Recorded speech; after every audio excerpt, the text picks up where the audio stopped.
പത്തരമാറ്റിൻ്റെ പുതുപുത്തൻ വിശേഷങ്ങളിലേക്ക് എല്ലാവർക്കും സ്വാഗതം. അങ്ങനെ അനാമികയുടെ കരണം നോക്കി ഒന്ന് കൊടുത്തതിന് ശേഷം തന്നെ നന്ദുവിൻ്റെ ദേഷ്യം ഒട്ടും തന്നെ കുറയുന്നില്ല കേട്ടോ. വീണ്ടും നന്ദു അനാമികയുടെ കഴുത്തിന് കുത്തിപ്പിടിച്ച് നിലത്തേക്ക് ഇട്ട് നല്ല രണ്ട് ചവിട്ട് വെച്ച് കൊടുക്കും. അപ്പോഴേക്കും നന്ദുവിനെ പിടിച്ചു വെക്കാൻ നോക്കുന്നുണ്ട് നയന. അപ്പോൾ ജാനകി ചോദിക്കുന്നുണ്ട്, എടി എന്താടി നീ എൻ്റെ മോളെ ചെയ്തതെന്ന് ജാനകി ചോദിക്കുമ്പോൾ, കണ്ടില്ലേ എന്താ കാണിച്ചതെന്ന്, ദേ വിളിച്ചോണ്ട് പോയിക്കോ ഇവളെ, അല്ലെങ്കിൽ ഇവളെ പോലെ ഒരുത്തിയെ കാല് പിടിച്ച് നിലത്ത് കുത്താൻ എനിക്ക് അധിക അധ്വാനത്തിൻ്റെ ആവശ്യമൊന്നുമില്ല, അതുകൊണ്ട് ഇവളെ മര്യാദ കൊണ്ടുപോകുന്നതാണ് നിങ്ങൾക്ക് നല്ലത് എന്നൊക്കെ പറയുന്നുണ്ട് കേട്ടോ നന്ദു. അപ്പോൾ ജലജ ജാനകിയോട് പറയുന്നുണ്ട്, ജാനകി വേണ്ട, കളരിപ്പയറ്റും കരാട്ടയുമാണ് ഇവളെന്ന് പറയുന്നുണ്ട്. നീ എന്നെ തല്ലിയല്ലേ എന്ന് അനാമിക ചോദിക്കുമ്പോൾ, എൻ്റെ ചേച്ചിയുടെ ദേഹത്ത് കൈവച്ചാൽ പിന്നെ ഞാൻ കണ്ടോണ്ട് നിൽക്കണോ? നീ പറഞ്ഞതൊക്കെ ഞാൻ സഹിച്ചു, പക്ഷേ ദേഹത്ത് തൊട്ടുള്ള കളി, ആ കളി വേണ്ട. ഒരു തെറ്റും ചെയ്യാത്ത എൻ്റെ വീട്ടുകാരെ കുറ്റം പറയുന്നതിന് പകരം നീ നിൻ്റെ ഭർത്താവിനെ നിൻ്റേതാക്കി മാറ്റിയ വേണ്ടത്. അത് നിൻ്റെ കടമയാ. അത് ചെയ്യാതെ നാട്ടിലുള്ള പെൺകുട്ടികളുടെ പുറകെ ആരോപണമായിട്ട് നടന്നാൽ നിൻ്റെ ശരീരം നോവും, കൈയും കാലും ഒക്കെ ഒടിയും. അത് നീ ആദ്യം മനസ്സിലാക്കുമെന്ന് പറയുന്നുണ്ട് കേട്ടോ നന്ദു അനാമികയുടെ അടുത്ത്. ശേഷം ജാനകി അനിയുടെ നേരെ ചൂടായിക്കൊണ്ട് പറയുന്നുണ്ട്, ഇനി ഒരു നിമിഷം നീ ഇവിടെ നിൽക്കരുത്, ഞങ്ങളെ പിന്നാലെ വന്നോണമെന്ന് പറയുമ്പോൾ ജലജ പറയും, അവൻ ഇപ്പോഴും വരാൻ മനസ്സില്ല. എന്നാലും എൻ്റെ അനി, നീ എല്ലാ കാര്യത്തിലും ആദർശിനെ ഇങ്ങനെ അനുകരിക്കുന്നത് ശരിയാണോ എന്ന് ചോദിക്കുമ്പോൾ, എന്തനുകരിച്ചു എന്നാണ് ഈ പറയുന്നത്? അവൻ അവൻ്റെ ഭാര്യയെ സ്നേഹിക്കുന്നുണ്ട്. ഇവൾ അർഹിക്കാത്ത സ്നേഹം അവൻ കൊടുക്കുന്നത്, അതുപോലെ ഇവൻ്റെ ഭാര്യയെ ഇവൻ സ്നേഹിക്കുന്നുണ്ടോ എന്ന് ചോദിക്കുന്നുണ്ട്. അപ്പോൾ അത് കേട്ട് അനി പറയും, സ്നേഹം എന്നത് മനസ്സിൻ്റെ ഉള്ളിൽ നിന്ന് വരേണ്ടതാണ്, അല്ലാതെ ഒരാളെ തല്ലിപ്പിഴപ്പിച്ച് സ്നേഹം പിടിച്ചു വാങ്ങാൻ പറ്റില്ല എന്ന് പറയുന്നതും മിണ്ടരുത് നീ. ഈ കൂടിക്കാഴ്ച ഇന്നത്തോടെ അവസാനിപ്പിക്കണം. അവൾക്ക് ആയുർവേദ മരുന്നുമായിട്ട് വന്നേക്കുന്നു. നിനക്ക് മരുന്ന് കഴിക്കാൻ എന്താ? നിന്റെ കരളാണോ നിന്റെ അമ്മായിയമ്മക്ക് പകുത്തു കൊടുത്തത് എന്ന് ജാനകി ചോദിക്കുന്നതും അനിയും നയനിയും നന്ദുവും ഒക്കെ ഒന്ന് നടുങ്ങുന്നുണ്ട് കേട്ടോ. അപ്പോൾ ജലജയം പറയുന്നുണ്ട്, ഓരോരുത്തരുടെ വരവും പോക്കൊക്കെ കണ്ടാൽ അങ്ങനെ തോന്നുമല്ലോ എന്ന് പറയുമ്പോൾ അനാമിക പറയും, കരൾ കൊടുക്കാനോ? ആര്? ഇവളോ? മറ്റുള്ളവരുടെ മനസ്സും ചങ്കും തുരന്നെടുക്കും ഇവളും ഇവളുടെ ചേച്ചിയും ഈ നിൽക്കുന്ന സാധനവും കൂടി. അല്ലാതെ ഒരു തുള്ളി രക്തം പോലും ആർക്കും ദാനം കൊടുക്കാനൊന്നും ഇവളുമാരെ കൊണ്ട് പറ്റില്ല എന്ന് പറയുന്നതും നന്ദു അനാമികയുടെ നേർക്ക് ചെല്ലുന്നുണ്ട്. ഡി, കിട്ടിയതൊന്നും മതിയായില്ലേ നിനക്ക്?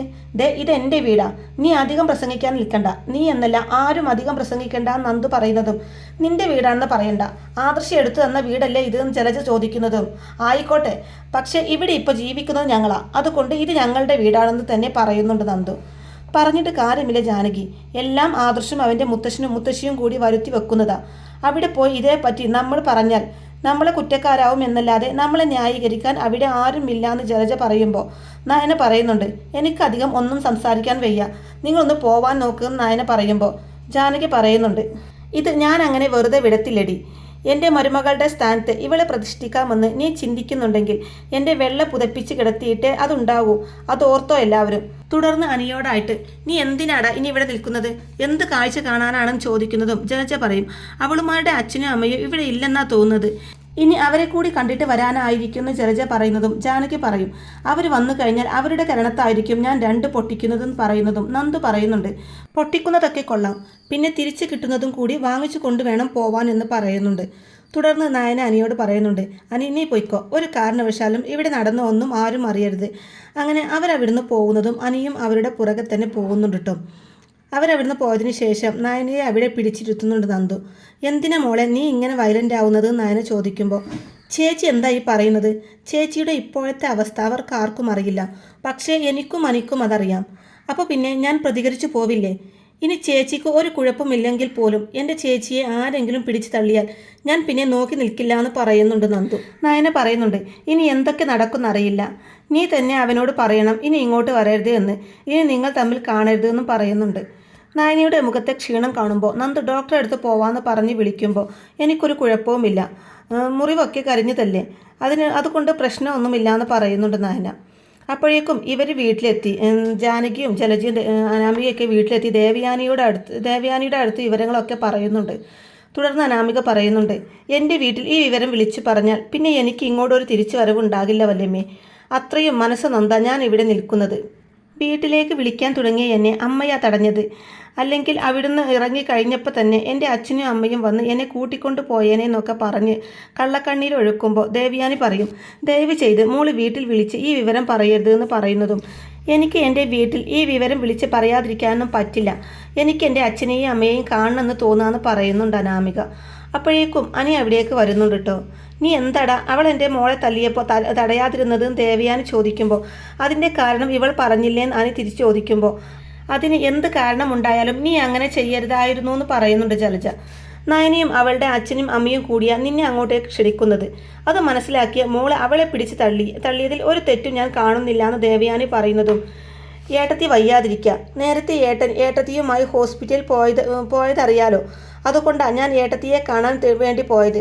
കുറച്ച് ആയുർവേദ മരുന്നുകളുമായിട്ട് എന്ന് പറയുന്നതും അവളിപ്പോൾ ആയുർവേദ മരുന്നാണോ കഴിക്കുന്നത്, അവൾക്ക് എന്താ അസുഖമെന്ന് ജലജ ചോദിക്കുന്നതും കുറച്ച് രക്തക്കുറവുണ്ട് എന്ന് അനി പറയുന്നതും ഓ രക്തക്കുറവിന് അവളാണല്ലോ ഏട്ടത്തിക്ക് രക്തം ദാനമായി കൊടുത്തതെന്ന് പറയുന്നുണ്ട് ജാനകി. തുടർന്ന് ദേവയാനി പറയും, ഇതിനു മുമ്പ് നീ ഫ്രൂട്ട്സുമായി പോയപ്പോൾ വലിയൊരു വഴക്ക് നടന്നതല്ലേ. വീണ്ടും നീ അവിടേക്ക് അവളുമാരുടെ അച്ഛനും അമ്മയും ഇല്ലാത്ത സമയം നോക്കി പോയത് നയനയെ കാണാനല്ലല്ലോ, അവളുടെ അനിയത്തിയെ കാണാനല്ലേ എന്ന് ചോദിക്കുന്നുണ്ട്. സത്യം എന്താണെന്ന് എൻ്റെ ഏട്ടനും വല്യച്ഛനും അച്ഛനും ഒക്കെ അറിയാമെന്നാണ് പറയുന്നതും എടാ ആ സത്യം ഞങ്ങളെ അറിയിച്ചാൽ എന്താ, ഞങ്ങൾ അറിയാത്ത കാര്യം ഞങ്ങളും കൂടെ അറിയട്ടെ എന്ന് ദേവയാനി പറയുന്നതും വല്യമ്മ ഇത്ര മാത്രം മനസ്സിലാക്കിക്കോ, ഇവൾക്ക് തല്ല് കിട്ടിയെങ്കിൽ അതിന് വ്യക്തമായ കാരണവുമുണ്ട്. ഇവള നിലമറന്ന് ഓരോന്ന് സംസാരിക്കുകയും പ്രവർത്തിക്കുകയും ഒക്കെ ചെയ്യുന്നത് നനി പറയുന്നതും ഞങ്ങളും ഉണ്ടായിരുന്നില്ലടാ ആ സമയത്ത് അവിടെ. ഏത് പെൺകുട്ടിയും ചെയ്യുന്നത് മാത്രമേ മോളും ചെയ്തുള്ളൂ എന്ന് പറയുന്നുണ്ട് ജാനകി. അനി ഇന്നത്തോടെ നിർത്തിക്കോണം ആ വീട്ടിലേക്കുള്ള നിന്റെ പോക്ക്. ഇനി ഒരു കാരണവശാലും നീ നന്ദുവിനെ കാണരുത്. ഇപ്പോൾ നിനക്കൊരു ഭാര്യയുണ്ട്. ആ മോളുടെ ഇഷ്ടങ്ങൾക്കനുസരിച്ചായിരിക്കണം നീ ജീവിക്കേണ്ടത്.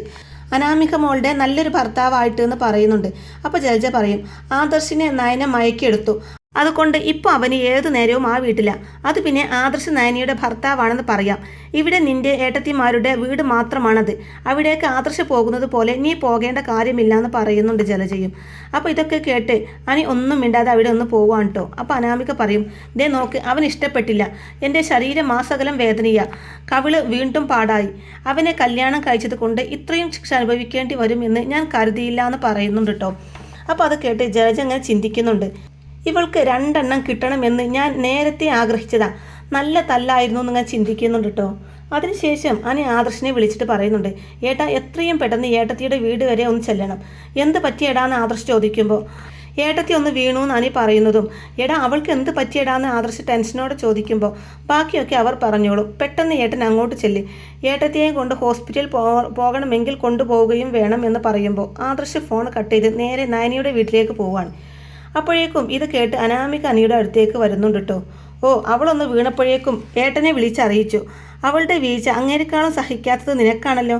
നിന്റെ പറച്ചിലും സങ്കടവും കേട്ടാൽ തോന്നും അവളാണ് നിന്റെ വല്യമ്മക്ക് കരൾ കൊടുത്തത് എന്ന്. അപ്പോൾ അത് കേട്ട് അനി പറയും, കരൾ മാത്രമല്ലടി ചങ്കും പറിച്ചു കൊടുക്കാൻ മനസ്സുള്ള ആളാ എൻ്റെ ഏട്ടത്തി, അതുകൊണ്ടാണ് ഞാൻ അവിടേക്ക് പോകുന്നതും അവരെ സ്നേഹിക്കുന്നതും പറയുന്നുണ്ട് അനി.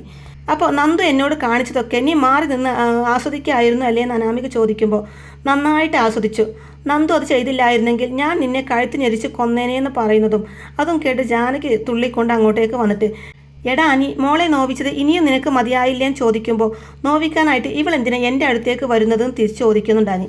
അമ്മേ ഞാൻ മലക്ക് പോവാൻ മാല ഇട്ടിരിക്കുക, ആ സമയത്ത് എൻ്റെ വ്രതം തെറ്റിക്കുന്ന രീതിയിലാണ് അമ്മയും ഇവളും ഓരോന്ന് പറയുകയും പ്രവർത്തിക്കുകയും ഒക്കെ ചെയ്യുന്നത് എന്ന് പറയുന്നതും അനാമിക പറയുന്നുണ്ട്, ഇങ്ങനെയൊക്കെ ചെയ്തിട്ട് എന്തിനാ അമ്മേ മല ചവിട്ടുന്നത്, ഭഗവാനെ കളിയാക്കാനാണോ എന്ന് ചോദിക്കുമ്പോൾ ദൈവത്തിന് നിരക്കാത്ത ഒരു പ്രവൃത്തിയും ഞാനും എൻ്റെ ഏട്ടനും ചെയ്തിട്ടില്ല, മുത്തശ്ശൻ പറഞ്ഞു തന്ന പാതയിലൂടെയാണ് ഞങ്ങൾ നടന്നിട്ടുള്ളൂ, അത് ഭഗവാൻ അറിയാം.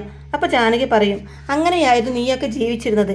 എന്നാൽ നായന എന്ന് പറഞ്ഞ ഒരുത്തി നിന്റെ ഏട്ടത്തിയമ്മയായിട്ട് എന്നിവിടെ വന്നോ അന്നു മുതൽ ഈ വീടിൻ്റെ താളം തെറ്റി, നിന്റെയൊക്കെ സ്വഭാവവും മാറി എന്ന് ജാനകി പറയുന്നതും അപ്പോൾ ഇവൾ ഈ വീട്ടിലേക്ക് വന്ന ശേഷം ഈ വീട്ടൊരു സ്വർഗമായോ, വീടിനകത്ത് അടിയും വഴക്കും ഒക്കെ ഇല്ലാതായോ എന്ന് ചോദിക്കുന്നുണ്ടാനി. അപ്പോൾ അനാമിക പറയും, ഇവനോടൊന്നും സംസാരിച്ചിട്ട് ഒരു കാര്യവുമില്ലാമേ, എത്രയൊക്കെ നമ്മൾ വായിട്ടലച്ചാലും ഇവന് പ്രിയ ആ നയനിയും അവളുടെ അനിയത്തിയും ഒക്കെ തന്നെയാണെന്ന് പറയുമ്പോൾ എനിക്ക് മാത്രമല്ല ഈ തറവാട് നിയന്ത്രിക്കുന്ന മുത്തശ്ശിന് പോലും പ്രിയപ്പെട്ടവളാണ് നയനേട്ടത്തി, അങ്ങനെ ഇഷ്ടപ്പെടാൻ വേണ്ടി മാത്രം കാരണങ്ങൾ ഏട്ടത്തിയുടെ ഭാഗത്ത് നിന്ന് ഉണ്ടായിട്ടുണ്ട് എന്നാണ് പറയുന്നതും. അപ്പോൾ അനാമിക, അതുകൊണ്ടാണ് ഞാൻ ചോദിച്ചത് വല്യമ്മക്ക് കരൾ ദാനം ചെയ്തത് അവളാണോ എന്ന്. അപ്പോൾ അത് കേട്ട് അനിയൊന്ന് ഷോക്കാവുന്നുണ്ട് കേട്ടോ. അപ്പോൾ ജാനകി പറയും, കരൾ ദാനം ചെയ്യില്ല, കരളും ചങ്കും ഒക്കെ പറിച്ചെടുക്കും അവള്. ഇനി ഇവിടെ നിൽക്കണ്ട മോളെ, ഇനിയും ഇവനോട് വഴക്കിട്ടാൽ മോള് ചിലപ്പോൾ വീട് വിട്ടു പോവേണ്ടി വരുന്ന ജാനകി പറയുന്നതും അതെപ്പോഴായാലും പോവും, എനിക്ക് ഈ രീതിയിൽ ഇവിടെ തുടരാൻ താല്പര്യമില്ല എന്നും പറഞ്ഞ് ഉറഞ്ഞു തുള്ളിക്കൊണ്ട് അവിടെ ഒന്നും പോവാണ് കേട്ടോ അനാമിക.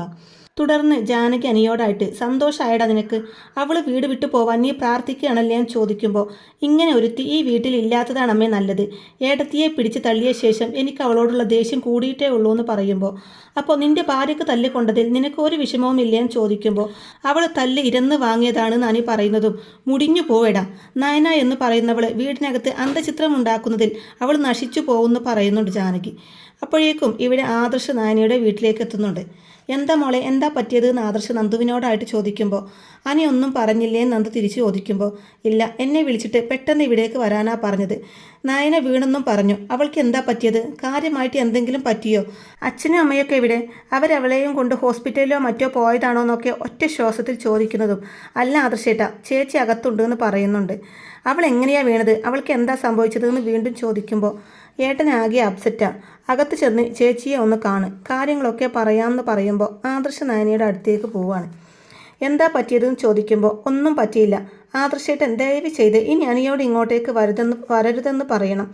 അതുപോലെ തന്നെ ആദർശേട്ടൻ ഇനി ഇങ്ങോട്ടേക്ക് വരുമ്പോൾ അനിയെ കൂടെ കൂട്ടുകയും ചെയ്യരുത് നയന പറയുന്നതും അതേ പറ്റിയല്ലല്ലോ ഞാൻ ചോദിച്ചത്. നിനക്കെന്താ പറ്റിയത്? എനിക്കതാ അറിയേണ്ടത്. നീ വീണു എന്ന് അനി വിളിച്ചു പറഞ്ഞു. എങ്ങനെ വീണു എന്നും എന്ത് പറ്റിയെന്നും എനിക്കറിയണം എന്ന് ആദർശ് ചോദിക്കുമ്പോൾ നന്ദു പറയുന്നുണ്ട്. ആദർശേട്ടാ, വീഴാൻ കാരണക്കാരി അനാമികയാ. അപ്പോൾ അനാമികയോ എന്ന് ആദർശ് ചോദിക്കുമ്പോൾ അനി ഇവിടേക്ക് വരുന്നത് ചേച്ചിയോടുള്ള സ്നേഹം കൊണ്ടാ. കുറച്ച് ആയുർവേദ മരുന്നുകളും വാങ്ങിക്കൊണ്ടാ അനി വന്നത്. അതെങ്ങനെയോ അറിഞ്ഞിട്ട് അതിന് പിന്നാലെ അനാമികയും അനിയുടെ അമ്മയും അബിയുടെ അമ്മയും കൂടെ എത്തി. പിന്നെ എന്താ നടന്നതെന്ന് പറയേണ്ട കാര്യമില്ലല്ലോ. സംസാരത്തിനിടയിൽ അനാമിക ചേച്ചിയെ പിടിച്ചു തള്ളിയത് എന്നൊക്കെ പറയുന്നുണ്ട് നന്ദു. വഴക്കൊന്നും വേണ്ട, അതിനുള്ളത് ഇവൾ അനാമികക്ക് ശരിക്കും കൊടുത്തു. എൻ്റെ അവസ്ഥയൊന്നും അവർക്ക് അറിയില്ലല്ലോ എന്ന് പറയുന്നുണ്ട് നായന. പെട്ടെന്നുള്ള തള്ളായിരുന്നു നടുവൊടിച്ച ചേച്ചി വീണത്.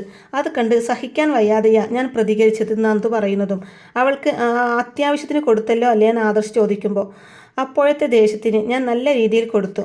അത് വേണം, പെൺകുട്ടികളായാൽ അത്രയും അഹങ്കാരം പാടില്ല എന്ന് ആദർശ് പറയുമ്പോൾ അനി ഇങ്ങോട്ട് വന്നത് കൊണ്ടല്ലേ അവൾ അങ്ങനെയൊക്കെ ചെയ്തത് നയന ചോദിക്കുമ്പോൾ അനി വരുന്നത് കൊണ്ട് ഇപ്പം എന്താ കുഴപ്പം? അവൻ വന്നത് നിന്നെ കാണാൻ വേണ്ടിയാ, അല്ലാതെ നന്ദുവിനെ കാണാനല്ല എന്ന് ആദർശ് പറയുന്നതും അത് പക്ഷേ ചിന്തിക്കാനുള്ള പക്വത അവൾക്കില്ലല്ലോ, പിന്നെ പറഞ്ഞിട്ട് കാര്യമില്ല എന്ന് പറയുന്നുണ്ട് നന്ദു. തുടർന്ന് ആദർശ് നീ പെട്ടെന്ന് റെഡിയാവ്, നമുക്ക് ഹോസ്പിറ്റലിൽ പോവാമെന്ന് പറഞ്ഞ് വിളിക്കുമ്പോൾ അതിൻ്റെ ഒന്നും ആവശ്യമില്ല ആദർശേട്ടാ, എനിക്കൊരു കുഴപ്പവുമില്ല. എടി, ഈ സമയത്ത് വീഴ്ചയൊന്നും പാടില്ല എന്ന് ഡോക്ടർ പറഞ്ഞതല്ലേ എന്ന് പറയുമ്പോൾ അങ്ങനെയൊന്നും ഞാൻ വീണിട്ടില്ല, ഇവൾ വെറുതെ പറയുന്നതാ നടുവടിച്ച് വീണെന്ന്. ഞാൻ കൈ കുത്തിയാ വീണത് എന്ന് പറയുന്നതും ചേച്ചി എന്തിനാ കള്ളം പറയുന്നതെന്ന് ചോദിക്കുന്നുണ്ട് നന്ദു. എനിക്കൊരു കുഴപ്പവുമില്ല ആദർശേട്ടാ, ഹോസ്പിറ്റലിലൊന്നും പോവണ്ട. അതിനുശേഷം ഞാൻ അങ്ങോട്ടും ഇങ്ങോട്ടും ഒക്കെ നടന്നായിരുന്നു എന്ന് പറയുന്നുണ്ട്. ആദർശേട്ടൻ ഇതിൻ്റെ പേരിൽ വീട്ടിൽ വഴക്കിനൊന്നും നിൽക്കണ്ടെന്ന് പറയുന്നതും ഞാൻ പിന്നെ കയ്യും കെട്ടിയിരിക്കണോ? നിനക്ക് മുത്തശ്ശനും മുത്തശ്ശിയും സ്വർണം കൊണ്ട് തന്നപ്പോൾ മുതൽ അവിടെ പ്രശ്നം തുടങ്ങിയതാ. ഇതിപ്പോൾ കൂടിയെന്ന് വേണം കരുതാൻ. കണ്ണിച്ചോര ഇല്ലാത്ത ഇനങ്ങളാ ഓരോന്നും എന്നൊക്കെ പൊട്ടിത്തെറിച്ചു കൊണ്ട് പറയുന്നുണ്ട് ആദർശ്. ആദർശേട്ടൻ അനിയെ ഒന്ന് ഉപദേശിച്ചാൽ മാത്രം മതി, ഞാൻ അങ്ങോട്ട് വരുമ്പോൾ കാണാലോ. എന്തിനാ ഇടയ്ക്കിടയ്ക്ക് ഇങ്ങോട്ട് വരുന്നതെന്ന് ചോദിക്കുമ്പോൾ ഞാൻ അവനോട് പറയാം, നിന്നെ അവന് ജീവനാണ്, എന്നേക്കാൾ മുന്നേ നിന്നെ മനസ്സിലാക്കിയത് അവനാ. അങ്ങനെയുള്ളപ്പോൾ ഇങ്ങോട്ട് വരണ്ടാന്ന് പറഞ്ഞാലും ചിലപ്പോൾ അവൻ വന്നെന്നിരിക്കുമെന്ന് പറഞ്ഞിട്ട് ആദർശ് അവിടെ ഒന്നും പോവാണ് കേട്ടോ. നീ എന്തിനാ ആദർശേട്ടനോട് ഇങ്ങനെയൊക്കെ പറയാൻ പോയതെന്ന് അതിന് നന്ദുവിനോടായിട്ട് ചോദിക്കുമ്പോൾ ചേച്ചി എല്ലാം മനസ്സിലൊതുക്കി നടക്കുന്നതാ എല്ലാത്തിനും കാരണം, പറയേണ്ടത് പിന്നെ പറയണ്ടേന്ന് പറയുന്നുണ്ട് നന്ദു. അതിനുശേഷം കാണിക്കുന്നത് ജാനകി അനാമികയെ ഇങ്ങനെ ആശ്വസിപ്പിക്കുകയാണ് കേട്ടോ. അതിനിടയിൽ ജലജ വന്നിട്ട് പറയുന്നുണ്ട്, നീ ഒന്ന് ആലോചിച്ച് നോക്ക് ജാനകി, ഒരു പെൺകൊച്ച് ഈ വീട്ടിലേക്ക് വന്നതിന് ശേഷം അതിന് ഒരു സ്വസ്ഥതയും കൊടുത്തിട്ടില്ല. അനിയും മോളെയും തമ്മിൽ സ്നേഹിക്കാൻ സമ്മതിച്ചിട്ടില്ല. മോളെ അടിച്ചത് ശരിയാണെന്ന് പറയില്ലേ നിന്റെ മോൻ? ഒരു വീട്ടിലും ഇല്ലാത്ത അവസ്ഥയാണ് ഇപ്പോൾ ഈ വീട്ടിലുള്ളത്. അപ്പോഴേക്കും ആദർശ് അങ്ങോട്ടേക്ക് വരുന്നുണ്ട് കേട്ടോ. അപ്പോൾ ആദർശിൻ്റെ ആ വരവ് കണ്ട് എന്തോ അറിഞ്ഞിട്ടുള്ള വരവാണെന്ന് പറയുന്നുണ്ട് ജാനകി. വന്നയുടനെ തന്നെ അനാമികയുടെ നേർക്ക് ചൂടായിക്കൊണ്ട് എൻ്റെ ഭാര്യയെ പിടിച്ചു തള്ളാൻ നിനക്ക് എന്താ അവകാശമുള്ളതെന്ന് ചോദിക്കുന്നതും മോള് ചെയ്തത് മാത്രമേ നീ അറിഞ്ഞുള്ളൂ. അവളുടെ അനിയത്തി എൻ്റെ കുഞ്ഞിനെ തല്ലിയതും തൊഴിച്ചതും ഒന്നും അവർ നിന്നോട് പറഞ്ഞില്ലേ ജാനകിയും? അവളുടെ പാട്ട് മാത്രമല്ലേ പറയത്തുള്ളൂ, അല്ലാതെ നടന്നത് മുഴുവൻ വെട്ടി തുറന്ന് പറയത്തൊന്നും ഇല്ല എന്ന് പറയുന്നുണ്ട് ജലജ. നയനയുടെ വീട്ടിലേക്ക് പോയി അവിടെ പ്രശ്നങ്ങൾ ഉണ്ടാക്കിയത് ഇവളാ, എല്ലാത്തിനും തുടക്കമിട്ടതും ഇവൾ തന്നെയാണ് എന്ന് ആദർശ് പറയുന്നതും എന്തുകൊണ്ടാണ് ഞങ്ങൾ അവിടേക്ക് പോയത്, അത് നീ അന്വേഷിച്ചോ എന്ന് ജാനകി ചോദിക്കുമ്പോൾ എല്ലാം ഞാൻ അറിഞ്ഞു. തെറ്റിദ്ധാരണയുടെ പുറത്താ ഇവൾ നയനയെക്കുറിച്ച് ഓരോന്ന് പറയുന്നത്. ഇത് സംഭവിച്ച സമയത്ത് ഞാൻ അവിടെ ഉണ്ടായിരുന്നെങ്കിൽ ഇതല്ല ഇതിനപ്പുറം സംഭവിച്ചേനെ. ചിലപ്പോൾ ഇവളെ ഞാൻ കൊന്നേനേന്ന് പറയുന്നതും എന്നാൽ കൊല്ല്, ഇയാളെന്നെ തല്ലി കൊല്ലുന്ന അനാമിക പറയുന്നതും നിന്റെ വീട്ടിലെ സംസ്കാരം നീ ഇപ്പോൾ കാണിക്കുന്നത് എന്ന് ആദർശ പറയുമ്പോൾ ആ നിലവാരത്തിലേക്ക് ഒരിക്കലും ഞാൻ താഴത്തില്ല. സംസ്കാരമുള്ള ഒരമ്മയുടെ മകനാണ് നിങ്ങൾ. പക്ഷേ സംസ്കാരമില്ലാത്ത ഒരു ഭാര്യയ്ക്കൊപ്പം കൂടിയിട്ട് നിങ്ങളുടെ സ്വഭാവം നശിച്ചു പോയി എന്ന് പറയുന്നതും എടി, എൻ്റെ ഭാര്യയുടെ സംസ്കാരം എന്താണെന്ന് നീ എനിക്ക് പഠിപ്പിച്ചു തരേണ്ട ആവശ്യമില്ല. അവളുടെ അത്രയും യോഗ്യതയുള്ള ഒരു പെൺകുട്ടിയും ഇന്ന് ഈ വീട്ടിലില്ല. അവളുടെ മുന്നിൽ നിൽക്കാനുള്ള യോഗ്യതയെങ്കിലും നിനക്കുണ്ടോ എന്നൊക്കെ പൊട്ടിത്തെറിച്ച് ചോദിക്കുന്നുണ്ട് ആദർശ്. അപ്പോൾ ഇവരുടെ ബഹളം കേട്ടുകൊണ്ട് മുത്തശ്ശിയും മുത്തശ്ശനും ദേവയാനിയും ഒക്കെ അങ്ങോട്ടേക്ക് വരുന്നുണ്ട്. എന്താ ഇവിടെ പ്രശ്നം എന്ന് മുത്തശ്ശൻ ചോദിക്കുമ്പോൾ അപ്പോൾ മുത്തശ്ശനും മുത്തശ്ശിയും ഇതുവരെ ഒന്നും അറിഞ്ഞില്ലേ? എന്താ മോനെന്ന് മുത്തശ്ശി ചോദിക്കുമ്പോൾ ഇവൾ അനിക്ക് പിന്നാലെ നയനയുടെ വീട്ടിലേക്ക് പോയി. എന്നിട്ട് നന്ദുവും അനിയും തമ്മിൽ കാണാനുള്ള അവസരം നയന ഒരുക്കിയെന്നും പറഞ്ഞ് അവളെ പിടിച്ച് തള്ളിയെന്ന് ആദർശ് പറയുന്നതും ശരിക്കൊന്നും നടുങ്ങുന്നുണ്ട് കേട്ടോ മുത്തശ്ശനും മുത്തശ്ശിയും. അങ്ങനെ തള്ളിയെങ്കിൽ അച്ഛൻ മോളുടെ കവിളത്ത് പാട് കണ്ടോ? മോളെ തല്ലുക മാത്രമല്ല, നന്ദു എന്ന് പറഞ്ഞവള് മോളെ ഇടിക്കുകയും തൊഴിക്കുകയും ഒക്കെ ചെയ്തു എന്ന് ജാനകി പറയുന്നതും മുത്തശ്ശൻ പറയുന്നുണ്ട്. പിന്നെ സ്വന്തം ചേച്ചിയെ പിടിച്ചു തള്ളുന്നത് കണ്ടാൽ ഏത് അനീതിയും പ്രതികരിക്കില്ലേ എന്ന് ചോദിക്കുന്നുണ്ട്. അന്യ അങ്ങോട്ടേക്ക് പോയത് കൊണ്ടല്ലേ അച്ഛ ഇങ്ങനെയൊക്കെ സംഭവിച്ചത്? അവൻ എന്തിനാ എപ്പോഴും അങ്ങനെ ആ പെണ്ണിൻ്റെ പിന്നാലെ നടക്കുന്നതും ജലജ ചോദിക്കുന്നതും. അനി പോയത് നന്ദുവിനെ കാണാനാണെന്ന് നിന്നോട് ആരാ പറഞ്ഞത്? അവൻ പോകുന്നത് അവൻ്റെ ഏട്ടത്തിയെ കാണാനാണെന്ന് മുത്തശ്ശി പറയുന്നതും അവരെ കാണാൻ ആദർശേട്ടൻ പോകുന്നുണ്ടല്ലോ, പിന്നെന്തിനാ അവൻ പോകേണ്ട കാര്യം എന്ന് അനാമിക മുത്തശ്ശൻ്റെ നേർക്ക് നിന്ന് ചോദിക്കുമ്പോൾ അനി ഇപ്പോൾ അങ്ങോട്ടേക്ക് പോയാൽ നിനക്കെന്താ കുഴപ്പമെന്ന് ചോദിക്കുന്നുണ്ട് ആദർശ്. അപ്പോൾ മുത്തശ്ശൻ പറഞ്ഞു കൊടുക്കുന്നുണ്ട്, മോളെ ഇക്കാര്യത്തിൽ തെറ്റ് നിന്റെ ഭാഗത്താ, നിന്റെ മാത്രം തെറ്റല്ല. നിന്നെയും കൂട്ടി അവിടെ പോയ ഇവളുമാരുടെ ഭാഗത്തുമുണ്ട് തെറ്റ്. അതുകൊണ്ട് നിന്റെ കവിളത്ത് വീണപ്പാട് ഇവളുമാരുടെ കവിളിലും വീഴേണ്ടതാണെന്ന് പറയുന്നുണ്ട്. അപ്പോൾ ജലജ പറയും, എന്തൊക്കെ സംഭവിച്ചാലും അവസാനം ഞങ്ങളൊക്കെയായിരിക്കും കുറ്റം ചെയ്തത് എന്ന് പറയുന്നതും മുത്തശ്ശൻ പറയും, ശരിയുടെ ഭാഗത്തെ ഞങ്ങൾക്ക് നിൽക്കാൻ പറ്റൂ, അല്ലാതെ തെറ്റിനെ ന്യായീകരിക്കാൻ പറ്റില്ല എന്ന് പറയുന്നുണ്ട് കേട്ടോ മുത്തശ്ശൻ. നയനമോളുടെ ഇപ്പോഴത്തെ അവസ്ഥയിൽ മോളെ പിടിച്ചു തല്ലിയത് വലിയ തെറ്റായി പോയി എന്ന് മുത്തശ്ശിയും പറയുമ്പോൾ അതിന് അവൾക്ക് എന്താ കുഴപ്പം എന്ന് ചോദിക്കുന്നുണ്ട് ജാനകി. അപ്പോൾ അത് കേട്ടെ ഷോക്കേറ്റ പോലെ നിൽക്കുകയാണ് കേട്ടോ മുത്തശ്ശനും മുത്തശ്ശിയും ആദർശമൊക്കെ. അപ്പോൾ ഇങ്ങനെയൊക്കെയുള്ള നല്ല കിഡിലൻ ത്രില്ലിംഗ് എപ്പിസോഡുകളൊക്കെയാണ് കേട്ടോ ഇനി പത്തരമാറ്റ് സീരിയൽ വരാനിരിക്കുന്നത്. അപ്പോൾ ഈ ഒരു റിവ്യൂ ഇഷ്ടമായിട്ടുണ്ടെന്നുണ്ടെങ്കിൽ വീഡിയോ ലൈക്ക് ചെയ്യാനും ചാനൽ കൂടി ഒന്ന് സബ്സ്ക്രൈബ് ചെയ്ത് സപ്പോർട്ട് ചെയ്യാനും മറക്കല്ലേ ഫ്രണ്ട്സ്. താങ്ക്